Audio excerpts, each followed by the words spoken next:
जय श्री हरि विष्णु। आप सभी का स्वागत है इस पावन और भक्तिमय कथा में। आज हम सुनाने जा रहे हैं देवताओं के गुरु बृहस्पति देव की महिमा से जुड़ी एक अद्भुत और चमत्कारी कथा, जो न केवल हमारे जीवन के कष्टों को दूर करने की प्रेरणा देती है, बल्कि हमें धर्म, दान और सच्ची भक्ति का महत्व भी समझाती है। आइए पूरी श्रद्धा और ध्यान के साथ इस पवित्र कथा को सुनते हैं और भगवान से प्रार्थना करते हैं कि वे हमारे जीवन से सभी दुख दूर करें और हमें सुख समृद्धि प्रदान करें। कृपया कथा को अंत तक अवश्य सुने, क्योंकि अधूरी कथा का फल पूर्ण नहीं माना जाता। अब प्रारंभ करते हैं श्री बृहस्पतिवार व्रत कथा। प्राचीन काल की बात है। देवताओं के गुरु बृहस्पति देव की महिमा से युक्त यह कथा मनुष्य जीवन को धर्म और आस्था सत्कर्म का मार्ग दिखाने वाली है। भारतवर्ष में एक अत्यंत प्रतापी न्यायप्रिय राजा राज्य करता था। उसका हृदय समुद्र के समान विशाल और करुणा से परिपूर्ण था। वह प्रातःकाल उठकर भगवान का स्मरण करता, ब्राह्मणों का सत्कार करता और फिर राजकाज में लग जाता। उसके राज्य में कोई भी व्यक्ति भूखा नहीं रहता था, क्योंकि राजा प्रतिदिन अन्न, वस्त्र और धन का दान करता था। किंतु उसकी रानी का स्वभाव राजा से बिल्कुल विपरीत था। वह अत्यंत कंजूस, कठोर हृदय और अहंकारी था। उसे दान, पुण्य, भक्ति, पूजा या किसी भी प्रकार के धर्म कार्यों में कोई विश्वास नहीं था। वह अक्सर राजा को रोकते हुए कहती, आप व्यर्थ में अपना खजाना लुटा रहे हैं। एक दिन ऐसा आएगा, हम स्वयं दर दर भटकेंगे। लेकिन राजा मुस्कुराकर कहता, दान से धन घटता नहीं, बल्कि बढ़ता है। यह सब भगवान की कृपा है। समय बीतता गया, परंतु रानी के मन का अज्ञान और अहंकार कम नहीं हुआ। एक दिन राजा शिकार खेलने के लिए घने जंगल में चले गए। महल में रानी अकेली थी। उसी समय देवताओं के गुरु बृहस्पति देव ने उनकी परीक्षा लेने का निश्चय किया और एक वृद्ध साधु का रूप धारण करके राजमहल के द्वार पर पहुंचे। साधु ने करुण स्वर में कहा, हे देवी, कुछ भिक्षा दे दो, मैं बहुत भूखा हूँ। रानी ने तिरस्कार भरी दृष्टि से उन्हें देखा और कठोर शब्दों में बोली, मैं तुम्हें कुछ नहीं दे सकती। मैं तो दान पुण्य से तंग आ चुकी हूँ। मेरा पति सारा धन यूं ही लुटा देता है। मैं तो चाहती हूँ कि हमारा सारा धन समाप्त हो जाए, ताकि यह दान देना बंद हो जाए। साधु रूप में खड़े बृहस्पति देव ने उसे समझाते हुए कहा, हे देवी, धन का सही उपयोग ही जीवन को सफल बनाता है। यदि तुम्हारे पास अधिक धन है, तो उसका उपयोग गरीबों की सहायता में करो। भूखों को भोजन कराओ, प्यासों के लिए प्याऊ बनवाओ, धर्मशालाएं बनवाओ, निर्धन कन्याओं का विवाह करवाओ।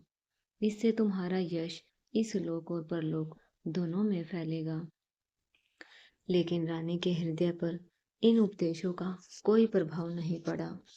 उसने घमंड से कहा, मुझे ऐसा धन नहीं चाहिए जिसे हर किसी में बांटना पड़े।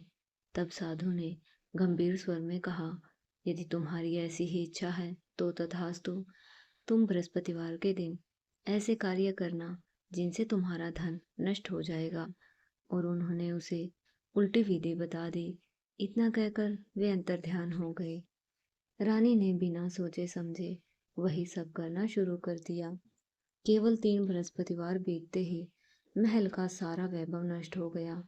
सोने चांदी के भंडार खाली हो गए, अन्न के भंडार समाप्त हो गए। सेवक सेविकाएं भी साथ छोड़कर चली गई। महल में चारों ओर सन्नाटा छा गया। अब रानी को अपनी गलती का एहसास होने लगा, लेकिन बहुत देर हो चुकी थी। राजा जब वापस लौटा तो उसने यह दशा देखी तो उसका हृदय टूट गया। उसने शांत स्वर में कहा, यह सब हमारे कर्मों का फल है। अंततः राजा ने निर्णय लिया कि वह परदेश जाकर कोई काम करेगा। वह जंगलों में लकड़ियां काटने लगा और शहर में बेचकर जीवन यापन करने लगा। इधर रानी और उसकी दासी भूख से व्याकुल रहने लगी। कई दिनों तक उन्हें भोजन नहीं मिला। अंततः रानी ने अपनी दासी को अपनी धनी बहन के पास भेजा। दासी जब वहां पहुंची तो वह दिन गुरुवार का था। रानी की बहन बृहस्पति देव का व्रत कर रही थी और कथा सुन रही थी। नियम के अनुसार उसने कथा के बीच में कोई बात नहीं की। दासी को यह अपना अपना अपमान लगा। वह दुखी होकर लौट आई। जब रानी को यह बात पता चली तो वह अपने भाग्य को कोसने लगी। लेकिन कथा समाप्त होने के बाद उसकी बहन को अपनी गलती का एहसास हुआ और वह स्वयं रानी के घर पहुंची। उसने प्रेम पूर्वक कहा, बहन, मैं व्रत में थी इसलिए बोल नहीं सकी। तुम चिंता मत करो, भगवान बृहस्पति देव तुम्हारी सहायता करेंगे। उसने रानी को व्रत की विधि बताई। केले के पेड़ की जड़ में भगवान विष्णु का पूजन करो, चने की दाल और मुनक्का अर्पित करो, पीले वस्त्र धारण करो और पीला भोजन करो। रानी ने सच्चे मन से व्रत करना शुरू किया। धीरे धीरे चमत्कार होने लगे। घर में अनाज आने लगा, जीवन में खुशियां लौटने लगी। एक दिन स्वयं बृहस्पति देव साधारण मनुष्य का रूप धारण करके आए और उन्हें पीला भोजन देकर गए। भोजन पाकर दासी प्रसन्न हुई और फिर रानी के साथ मिलकर भोजन ग्रहण किया। उसके बाद वे सभी गुरुवार को व्रत और पूजन करने लगी। बृहस्पति देव भगवान की कृपा से उनके पास फिर से धन संपत्ति आ गई, परंतु रानी फिर से पहले की तरह आलस्य करने लगी। तब दासी बोली, देखो रानी, तुम पहले भी इस प्रकार आलस्य करती थी, इसलिए तुम्हें धन रखने में कष्ट होता था। इस कारण सभी धन नष्ट हो गया है। अब जब भगवान बृहस्पति देव की कृपा से धन मिला है तो तुम फिर से आलस्य हो रहा है। रानी को समझाते हुए दासी कहती है कि बड़ी मुसीबतों के बाद हमें यह धन पाया है, इसलिए हमें दान पुण्य करना चाहिए, भूखे मनुष्य को भोजन कराना चाहिए और धन को शुभ कार्यों में खर्च करना चाहिए, जिससे तुम्हारे कुल का यश बढ़ेगा, स्वर्ग की प्राप्ति होगी, पितृ प्रसन्न होंगे। दासी की बात मानकर रानी अपना धन शुभ कार्यों में खर्च करने लगी, जिससे पूरे नगर में उसका यश फैलने लगा। बृहस्पतिवार व्रत कथा के बाद श्रद्धा के साथ आरती की जानी चाहिए। इसके बाद प्रसाद बांटकर उसे ग्रहण करना चाहिए। एक दिन राजा दुखी होकर जंगल में एक पेड़ के नीचे आसन जमाकर बैठ गया। वह अपनी दशा को याद करके व्याकुल होने लगा। बृहस्पतिवार का दिन था। एकाएक उसने देखा निर्जन वन में एक साधु प्रकट हुआ। वह साधु वेश में स्वयं भगवान बृहस्पति देव थे। लकड़हारे के सामने आकर वह बोले, हे लकड़हारे, तुम इस संसान जंगल में चिंता में मगन क्यों बैठे हो? लकड़हारे ने दोनों हाथ जोड़कर प्रणाम किया और उत्तर दिया, महात्मा जी, आप सब कुछ जानते हैं, मैं क्या कहूँ। यह कहकर वह रोने लगा और साधु को अपनी आत्मकथा सुनाई। महात्मा जी ने कहा, तुम्हारी स्त्री ने बृहस्पति के दिन बृहस्पति भगवान का निरादर किया है, जिसके कारण रुष्ट होकर उन्होंने तुम्हारी यह दशा कर दी। अब तुम चिंता को दूर करके मेरे कहने पर चलो तो तुम्हारे सब कष्ट दूर हो जाएंगे और भगवान पहले से भी अधिक संपत्ति देंगे। तुम बृहस्पति के दिन कथा किया करो। 2 पैसे के चने मुनक्का लाकर उसका प्रसाद बनाओ और शुद्ध जल से लोटे में शक्कर मिलाकर अमृत तैयार करो। कथा के बाद अपने सारे परिवार और सुनने वाले प्रेमियों में अमृत व प्रसाद बांटकर आप भी ग्रहण करो। ऐसा करने से भगवान तुम्हारी सब मनोकामनाएं पूरी करेंगे। साधु के ऐसे वचन सुनकर लकड़हारा बोला, हे प्रभु, मुझे लकड़ी बेचकर इतना पैसा नहीं मिलता जिससे भोजन के उपरांत कुछ बचा सकूं। मैंने रात्रि में अपनी स्त्री को व्याकुल देखा। मेरे पास कुछ भी नहीं जिससे मैं उसकी खबर मंगा सकूं। साधु ने कहा, हे लकड़हारे, तुम किसी बात की चिंता ना करो। बृहस्पति के दिन तुम रोजाना की तरह लकड़ियां लेकर शहर जाओ। तुमको रोज से 2 गुना धन प्राप्त होगा, जिससे तुम भली भांति भोजन कर लोगे और बृहस्पति देव की पूजा का सामान भी आ जाएगा। इतना कहकर साधु अंतर्ध्यान हो गए। धीरे धीरे समय व्यतीत होने पर फिर वही बृहस्पतिवार का दिन आया। लकड़हारा जंगल से लकड़ी काट कर किसी शहर में बेचने गया। उसे उस दिन से अधिक पैसा मिला। राजा ने चना गुड़ आदि लेकर गुरुवार का व्रत किया। उस दिन से उसके सभी कलेश दूर हुए। परंतु जब दोबारा गुरुवार का दिन आया तो बृहस्पतिवार का व्रत करना भूल गया। इस कारण बृहस्पति देव भगवान नाराज हो गए। उस दिन नगर के राजा ने विशाल यज्ञ का आयोजन किया और शहर में घोषणा करा दी कि कोई भी मनुष्य अपने घर में भोजन ना बनावे, न आग जलावे। समस्त जनता मेरे यहाँ भोजन करने आवे। इस आज्ञा को जो नहीं मानेगा उसे फांसी दी जाएगी। इस तरह की घोषणा पूरे नगर में करवा दी। राजा की आज्ञा अनुसार शहर के सभी लोग भोजन करने आए, लेकिन लकड़हारा कुछ देर में पहुंचा, इसलिए राजा उसको अपने साथ घर लेवा लाए। घर ले जाकर भोजन करा रहे थे तो रानी की दृष्टि उस खूंटी पर पड़ी जिस पर उसका हार टंगा हुआ था। वह वहां पर दिखाई नहीं दिया। रानी ने निश्चय किया कि मेरा हार इस मनुष्य ने चुरा लिया है। उसी समय सिपाहियों को बुलाकर उसको कारागार में डलवा दिया गया। जब लकड़हारा कारागार में पड़ गया, बहुत दुखी होकर विचार करने लगा कि न जाने कौन से पूर्व जन्मों के कर्म से मुझे यह दुख प्राप्त हुआ है। और उसे साधु को याद करने लगा कि जो जंगल में मिला था। उसी समय तत्काल बृहस्पति देव साधु के रूप में प्रकट हुए और उसकी दशा को देखकर कहने लगे, अरे मूर्ख, तूने बृहस्पति देव की कथा नहीं की, इस कारण तुझे दुख प्राप्त हुआ है। अब चिंता मत कर। बृहस्पतिवार के दिन कारागार के दरवाजे पर 4 पैसे पड़े मिलेंगे।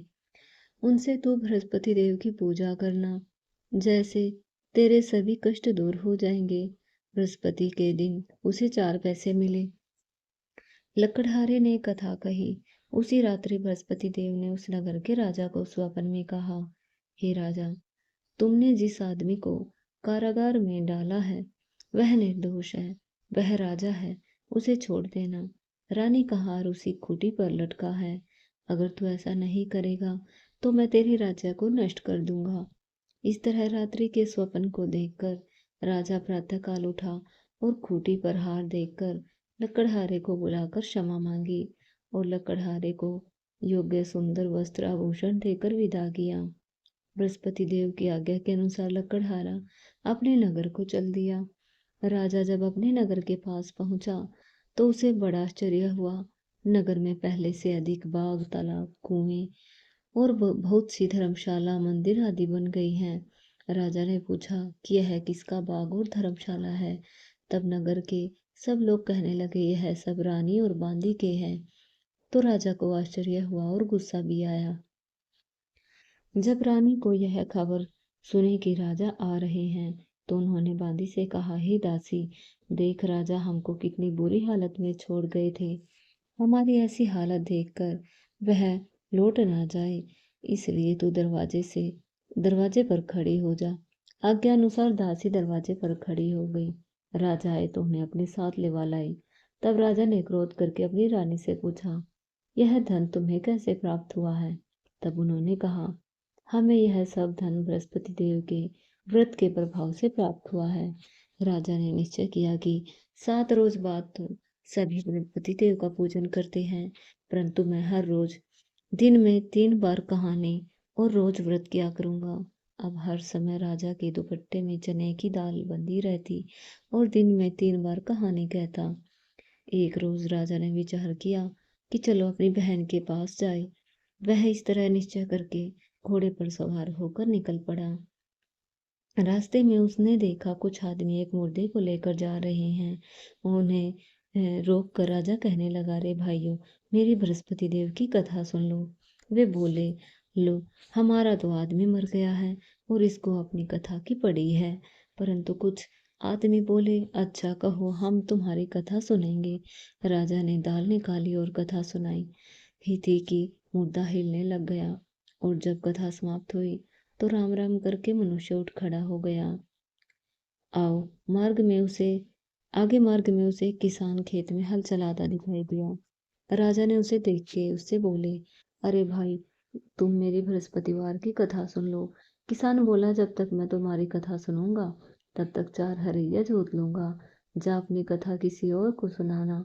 इस तरह राजा आगे चलने लगा। राजा के हटते ही बैल पछाड़ खाकर गिर गए। किसान के पेट में भी बड़ी जोर का दर्द होने लगा। उस समय उसकी माँ रोटी लेकर आई। जब उसने यह देखा अपने पुत्र से सब हाल पूछा तो बेटे ने सभी हाल कह दिया। तो बुढ़िया दौड़ी दौड़ी उस घुड़सवार के पास गई और उससे बोली कि मैं तेरी कथा सुनूंगी, तू अपनी कथा मेरे खेत पर चलकर कहना। राजा ने बुढ़िया के खेत पर जाकर कथा कही। सुनते ही सभी बैल खड़े हो गए और किसान के पेट का दर्द भी ठीक हो गया। राजा अपनी बहन के घर पहुंचा। बहन ने भाई की खूब मेहमान नवाजी की। दूसरे प्रातः राजा जागा तो वह देखने लगा सब लोग भोजन कर रहे हैं। राजा ने अपनी बहन से कहा, ऐसा कोई मनुष्य है जिसने भोजन नहीं किया हो? मेरी बृहस्पतिवार की कथा सुन ले। बहन बोली, भैया यह ऐसा देश नहीं, देश है जहाँ पहले भोजन करते हैं बाद में अन्य काम करते हैं। अगर कोई पड़ोस में हो तो देखाऊं। वह ऐसा कहकर देखने चली गई, परंतु उसे कोई ऐसा व्यक्ति नहीं मिला जिसने भोजन ना किया हो। अंततः वह एक कुम्हार के घर गई जिसका लड़का बीमार था। उसे मालूम हुआ कि उनके यहाँ 3 रोज से किसी ने भोजन नहीं किया। रानी ने अपने भाई की कथा सुनने के लिए कुम्हार से कहा। वह तैयार हो गया। राजा ने जाकर बृहस्पतिवार की कथा कही, जिसको सुनकर उसका लड़का ठीक हो गया। अब तो राजा की प्रशंसा होने लगी। एक रोज राजा ने अपनी बहन से कहा कि हे बहन, हम अपने घर को जाएंगे, तुम भी तैयार हो जाओ। राजा की बहन ने अपनी सास से कहा। सास ने कहा, हाँ चली जा, परंतु अपने लड़कों को मत ले जाना, क्योंकि तेरे भाई की कोई औलाद नहीं है। बहन ने अपने भैया से कहा, हे भैया, मैं तो चलूंगी पर कोई बालक नहीं जाएगा। राजा बोला, जब तक बालक नहीं चलेगा तब तुम भी क्या करोगी? बड़े दुखी मन से राजा अपने नगर को आ गया। राजा ने अपनी रानी से कहा, हम निर्वंशी हैं, हमारा मुंह देखने का धर्म नहीं है और कुछ भोजन आदि नहीं किया। रानी बोली, हे प्रभु, बृहस्पति देव ने हमें सब कुछ दिया है, वह हमें औलाद अवश्य देंगे। उसी रात बृहस्पति देव ने राजा से स्वप्न में कहा, हे राजा उठ, अभी सोच त्याग दे, तेरी रानी गर्भ से है। राजा यह बात सुनकर बड़े खुश हुए। 9वें महीने में उसके गर्भ से एक सुंदर पुत्र पैदा हुआ। तब राजा बोला, हे रानी, स्त्री बिना भोजन के रह सकती है, पर बिना कहे नहीं। जब मेरी बहन आए तो मुझसे कुछ मत कहना। रानी ने सुनकर हाँ कर दिया। जब रानी की बहन ने यह शुभ समाचार सुना, वह बहुत खुश हुई और बधाई लेकर अपने भाई के पास आई। तभी रानी ने कहा, घोड़ा चढ़कर तो नहीं आई, गधा चढ़कर आई। राजा की बहन बोली, भाभी, मैं इस प्रकार न कहती तो तुम्हें औलाद कैसे मिलती? बृहस्पति देव ऐसे ही हैं, जैसी जिसके मन में कामनाएं हैं सभी को पूर्ण करते हैं।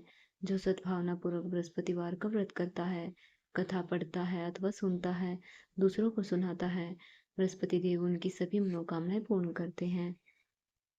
भगवान बृहस्पति देव उनकी सदा रक्षा करते हैं।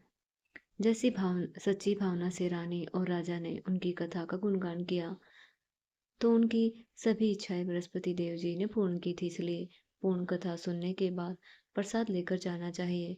हृदय से उसका मनन करते हुए जयकारा बोलना चाहिए। जो भी श्रद्धा और विश्वास के साथ भगवान बृहस्पतिवार का व्रत करता है, कथा सुनता है, बृहस्पति देव उनकी सब मनोकामना पूरी कर देते हैं। इसलिए आप सभी से निवेदन है, इस कथा को अपने जीवन में उतारे, भगवान का स्मरण करे और धर्म के मार्ग पर चले। अब सभी भक्तजन श्रद्धा और प्रेम से अपने दोनों हाथ जोड़कर बोले, बोलो बृहस्पति देव भगवान की जय, भगवान विष्णु की जय, सतगुरु महाराज की जय। इसी के साथ आज की बृहस्पतिवार व्रत कथा यहीं पूर्ण होती है। आप सभी पर बृहस्पति देव की कृपा सदा बनी रहे।